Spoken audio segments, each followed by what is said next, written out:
I'm Chip Townsend, and this is the Team Chip Podcast.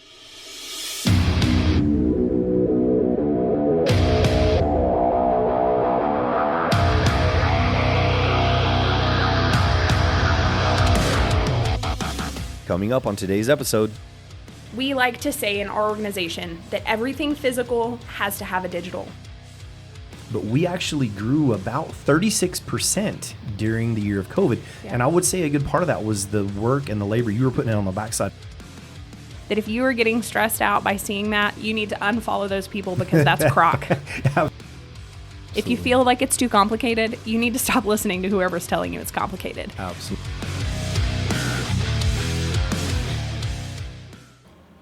All right, guys, I am super thrilled today to introduce our guest speaker, the one and only Miss Lexi Brookey. And she is currently the Director of Marketing for Team Chip Martial Arts. She is a 4th degree black belt. And she is also my eldest daughter. I'm so excited because I still have pictures of her when she was this wee little dragon and us having conversations about someday we're going to do this together and it's going to be amazing. And man, careful what you wish for because now we are living that dream out. And it's just super, super exciting. The other side of that is she grew up on the mat from about 3 years old and has kind of gone through every major position that we have and is doing a killer job. So I don't want to kill too much of your fire, Miss Lexi, but will you introduce yourself, tell us a little bit about yourself and your background, your martial arts, and so on and so forth? Please, ma'am. Absolutely. I do remember vividly in kindergarten, we had a parent night or open house or something like that. And my teacher had this ginormous notepad, and we got to write our names and what our favorite color were and our favorite food. And so it was what do you want to be when you grow up? And I vividly remember writing martial arts instructor. And I just did that your really teacher's was. response was it, you need a real job? You know what? The number of times that I've heard that in college, I heard that all the time. Yes. Like, you actually need to find a real internship. That's not going to serve you well. But here we are. It serves me very well. My whole family, this is what we do. And so I don't really know if there's so much to tell. I'm a wife, stay-at-home / work-from-home mom of 2 little guys. We have 2 under 2 right now. Our oldest is about to turn 2. She's a party. I have a degree in graphic design and advertising, and that has come so in handy. And that's really about it. Well, I'll throw in and give some background. She started as a little dragon, 3 to 6 years old. About 3, she was on the mat. She climbed the little dragon ladder, jumped into the kids' ladder. She earned her black belt.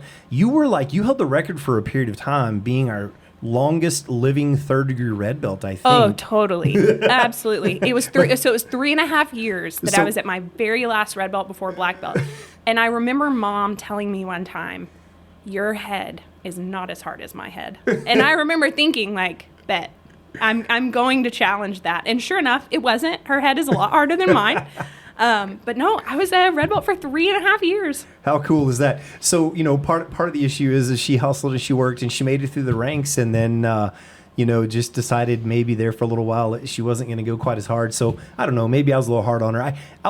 I worried about having my kids and my family being like token black belts, like just strapping on a black belt because Dad owned the school. And so I might have put a little extra pressure and demand on you to make sure you took those steps and took them well. But anyway, you transitioned, you earned your 1st degree, you moved up, you started training in our assistant instructor program, you became a part of our demo team, you eventually were the chief of the demo team, our demo team leader, and ran the demo team for quite a long period of time.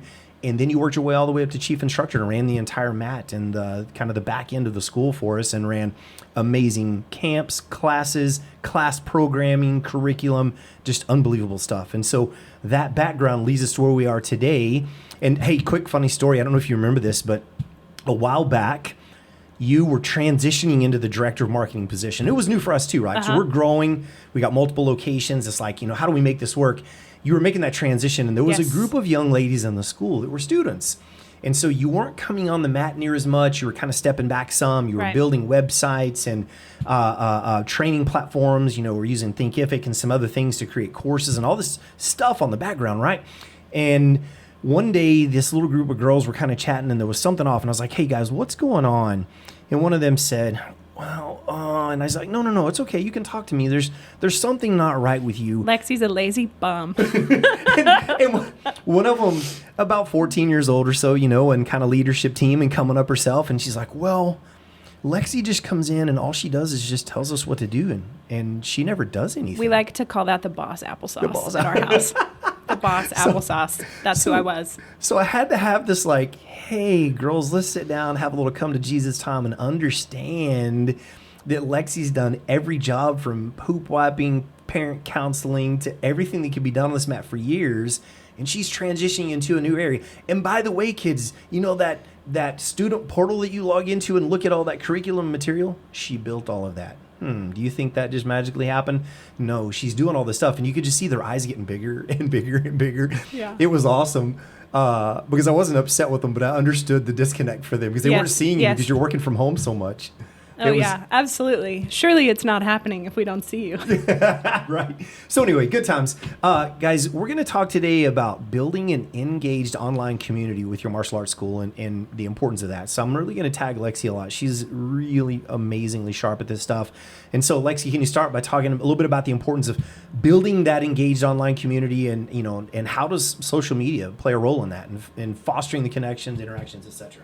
Absolutely. So social media is prevalent. It's absolutely everywhere. Everybody's got it. Even if they tell you that, oh, we don't really use social media, they absolutely do. They use some kind of social media. And so it's so vital for you to have a presence on social media, especially now that, in 2020, people really became plugged in online if they weren't. And if they weren't, they had to be because, like we offered virtual classes and so many things went virtual that people, everybody's got it. And so it's so important that we like to say in our organization that everything physical has to have a digital. And so we like to look at our business and think, okay, if we have a billboard, which we don't currently have a billboard app right now, but if we have a billboard, what does that look like digitally? Well, digitally for us, that looks like our Facebook page and our Instagram page.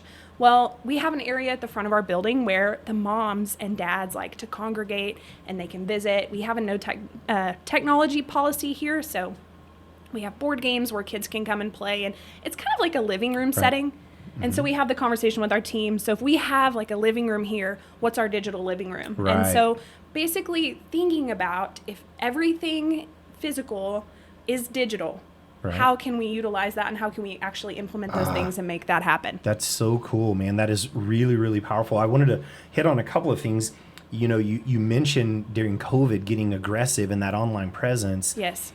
Believe it or not, at our headquarter location here in Abilene now, I will say in all fairness, we were only closed for 11 weeks out of the year in 2020. Yes. I had friends up on the East Coast and out west that were closed for up to like 15 months where they were fighting, having to do classes in parking lots. And anyway, whole different ball game. But so, we had tight rules as well.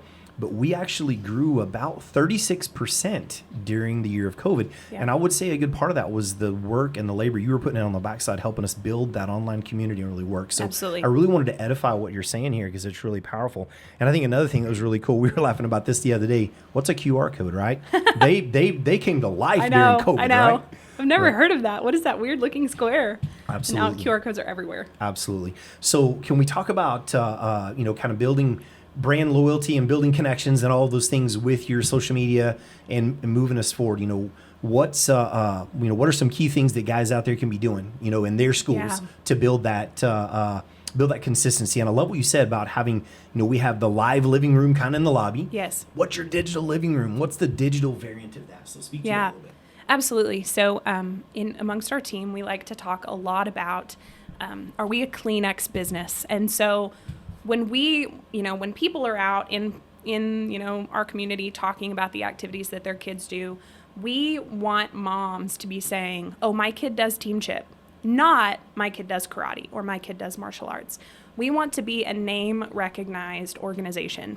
So the same way that I don't say, can you hand me some tissue? I say, hey, can you hand me a Kleenex? Even if it's a different brand or whatever, I want people in our community using our name instead of martial arts or karate or things like that. And Right. the way that we do that is we make people feel connected and that they belong. And it's really important in such a digital age where people are spending so much time on social media Right. that we are connecting with them there and making them feel like they belong there. And so let's take, the living room, for example.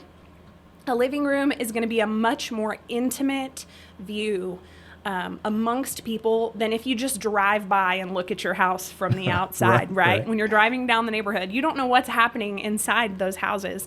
And so a living room is a much more intimate view of that. And so how do we... I want you to know real quick, I'm thankful I don't know what's happening there. Yes, yeah. No kidding. But I get the point, right? Right. So what's happening in your living room? Well, hopefully people are having... hopefully it's a joyful place to be. Hopefully it's a wonderful place. And so people are having conversations. They're laughing. They're talking. They're sharing stories. They're sharing experiences. Whenever somebody is having a hard time, they're coming alongside them and building them up. And so how do we create that in a Facebook group? And so the first thing that I would say is we have a private Facebook group, and it's for our students, our parents, and our alumni. And we want to make it a comfortable atmosphere.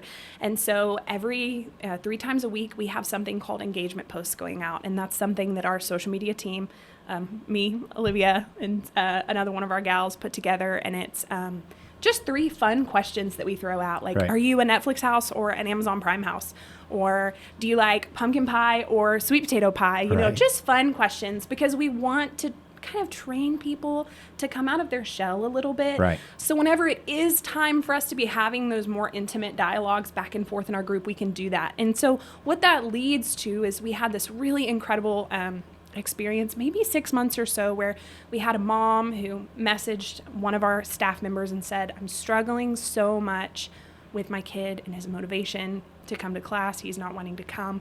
Do you think it would be okay if I reached out on your student group and asked for other parents' advice on how they've handled that?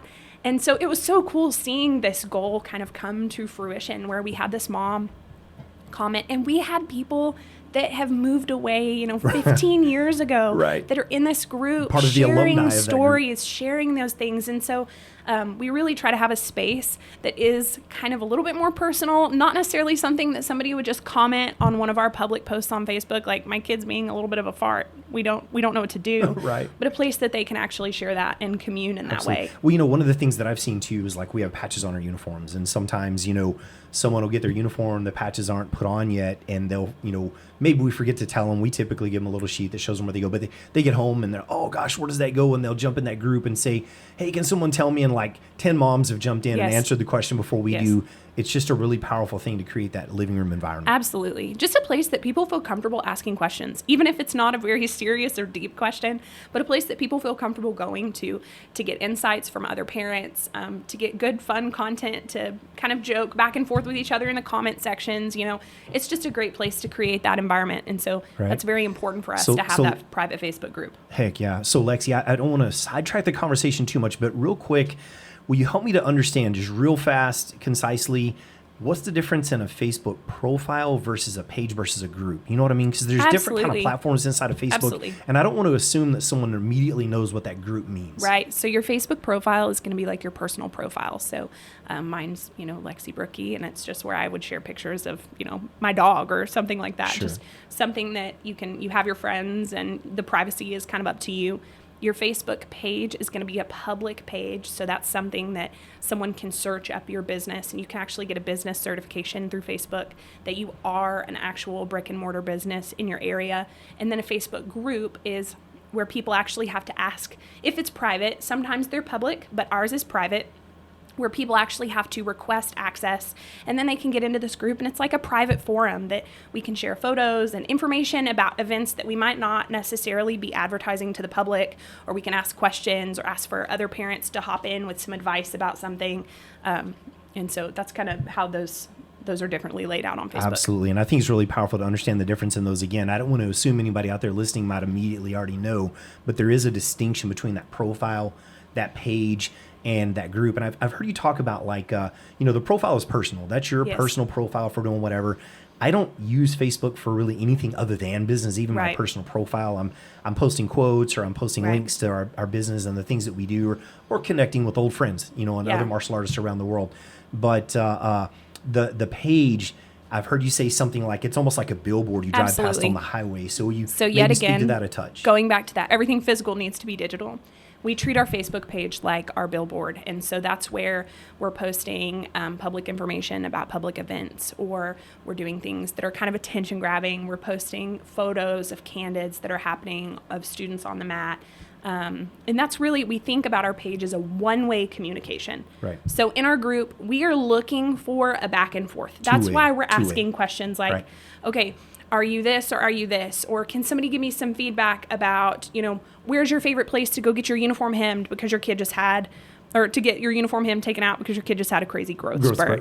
Right. We're looking for some two-way communication, but on our Facebook page, we're not necessarily expecting a two-way communication. And so we're putting more brand promotions out there instead of looking for something to come back in return. Yes. Well, what rings in my head a little bit is kind of that difference in marketing versus sales, right? Sales is more of the transaction. I kind of think of it as the close. They've walked in the door and we discuss and we make a deal or we don't. Marketing, we're just putting things out there to brand ourselves, right? Right. Very, very good.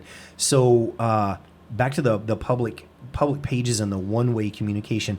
Can you share, I feel like you guys we're doing a really good job of putting out some value add type material. We talk a little bit about things like that as well, please. Absolutely. So on our billboard, our public page, we want to, we don't necessarily just want to get from social media. Right. Social media is something that you have to give. And so can we slow this down absolutely, just a little bit? Yeah. Man, you're killing it. This is like a masterclass in Facebook social media, guys. I hope you're getting out. I should have pre-framed you. Get a notepad and get a pencil out and be ready to take some notes, because this is going to be really, really powerful. But she said something. She said, you have to give on social media. I would venture to say we have to give everywhere first. Yeah. Everything physical's got to be digital. You got to give. Give. If you and I, or you, me, and any of our friends come to the table to make a business deal, and one comes to take only and the other three bring something to the table, it's not going to work, right? Sure, absolutely. So we have to serve first. So I love that parallel to life. If I want, and here's the thing, we should never serve with a transactional mindset, right?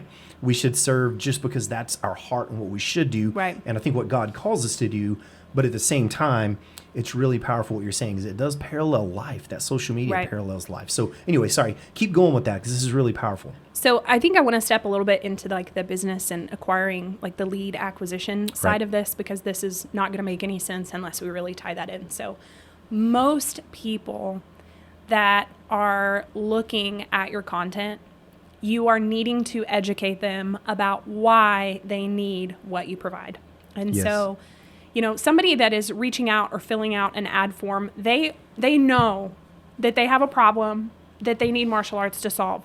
Maybe their problem is, we need an activity for our kid because we need to fill some time in the afternoons. Maybe their problem is, I'm really out of shape. I need something that can help out. They have a problem, and we are going to fix that problem for them or come alongside them in some way to help them with that problem. Right. And so if they're filling out an ad form on Facebook, they're already kind of bought in. They're ready to start our program. We need to assume that they are ready to go if they are sending us their information.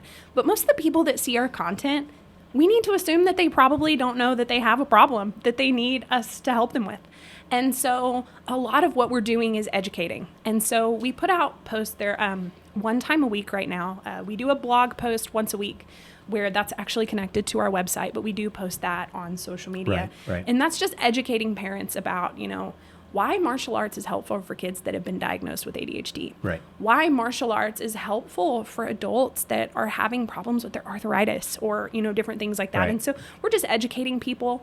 And then we do something called carousel posts.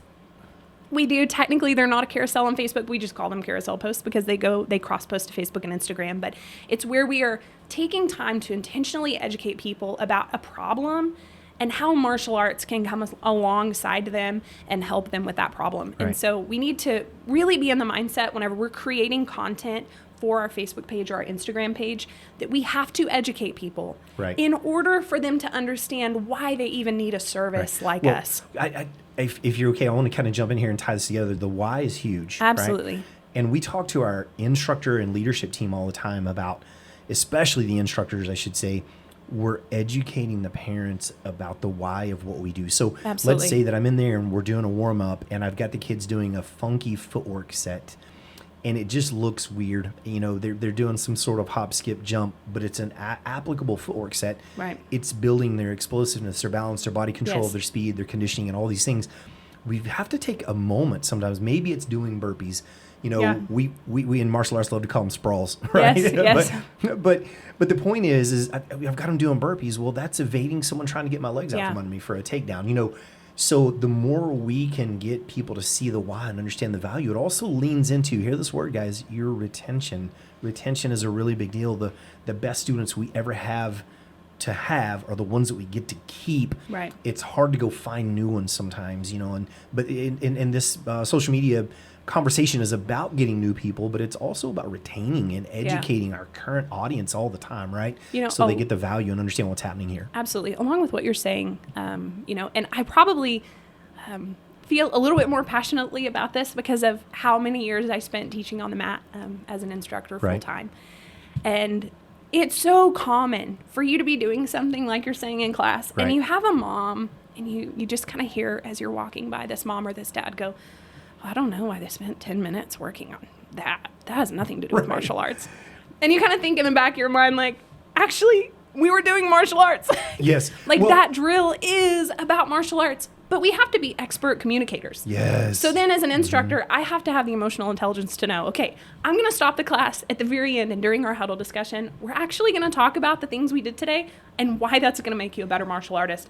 Not necessarily for those kids, because some of those 7-year-olds are probably like, oh, okay, that's great. But for their moms and dads, we're communicating to them why we're doing what we're doing and that there is a methodology behind that. And Well- so taking that same mindset Yes. to social media is what makes a difference. It's huge. So listen, one of the things I was thinking about, it's also because I've picked my kids up from activities. Yes. Hey, how was Revolution today? That was fine. Good.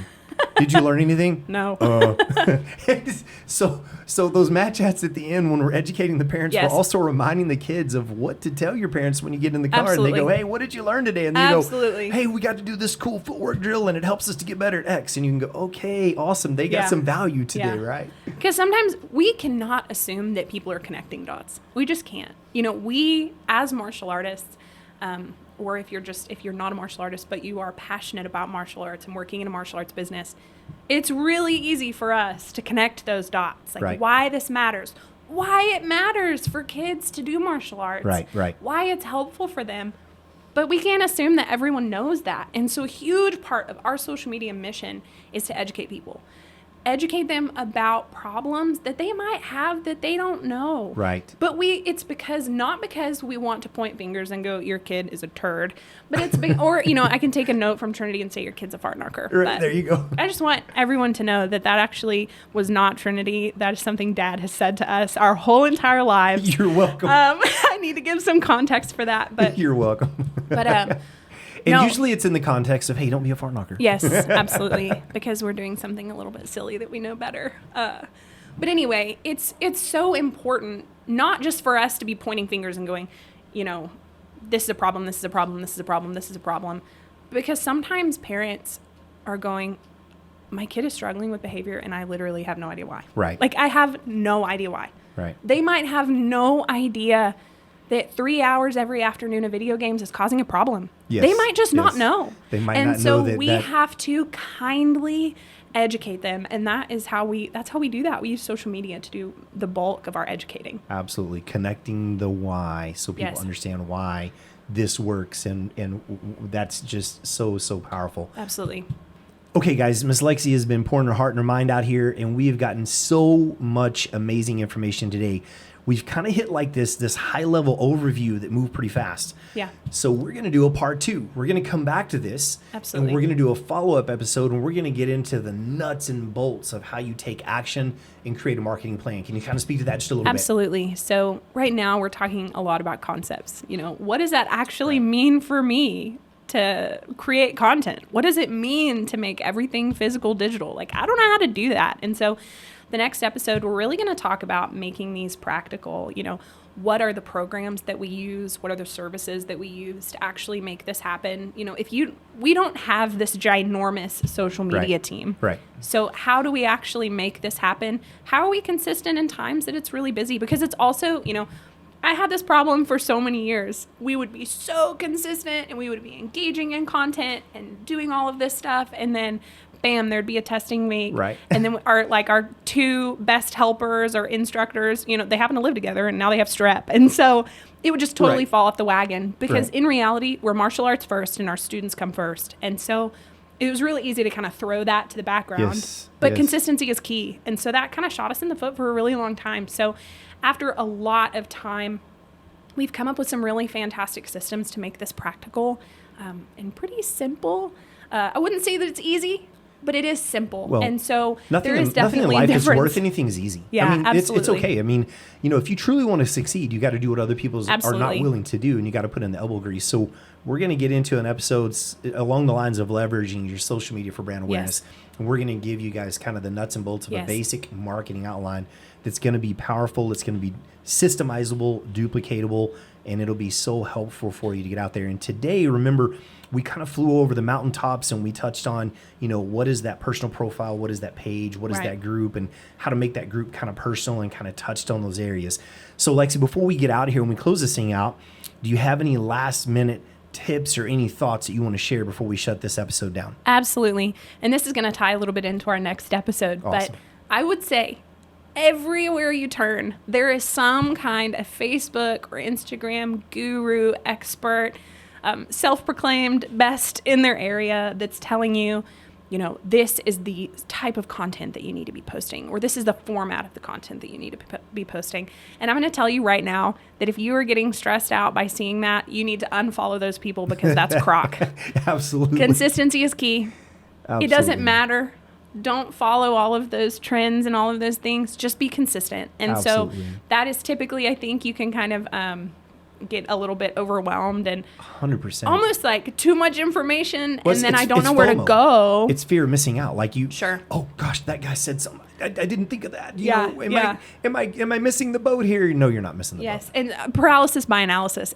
I'm not doing anything because I'm too overwhelmed because this is too complicated. Absolutely. If you feel like it's too complicated, you need to stop listening to whoever's telling you it's complicated. Absolutely. Be consistent and tune into the next episode because we're really going to get into how to actually make this happen. Boom, what a rollout. Killer. Woo. She said keep it simple. I think of the KISS acronym. Keep it simple, stupid. silly. Keep it simple, silly. We'll be nice and stay silly. Okay, that was amazing. I hope you guys got some great nuggets. This is gold. This is platinum material.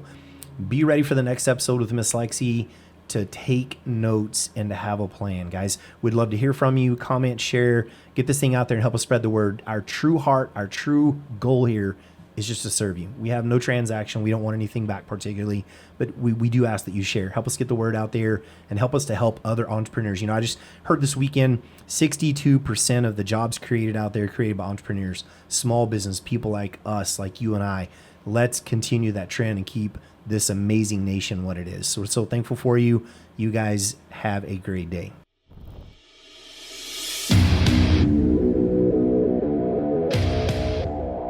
Thank you for tuning into the Team Chip Podcast. If you enjoyed today's episode, don't forget, subscribe, share, and or leave a review because we need you. We appreciate you so much, and without you, we can't make this happen. Remember, consistency is the key to success, so go out there and never be outworked.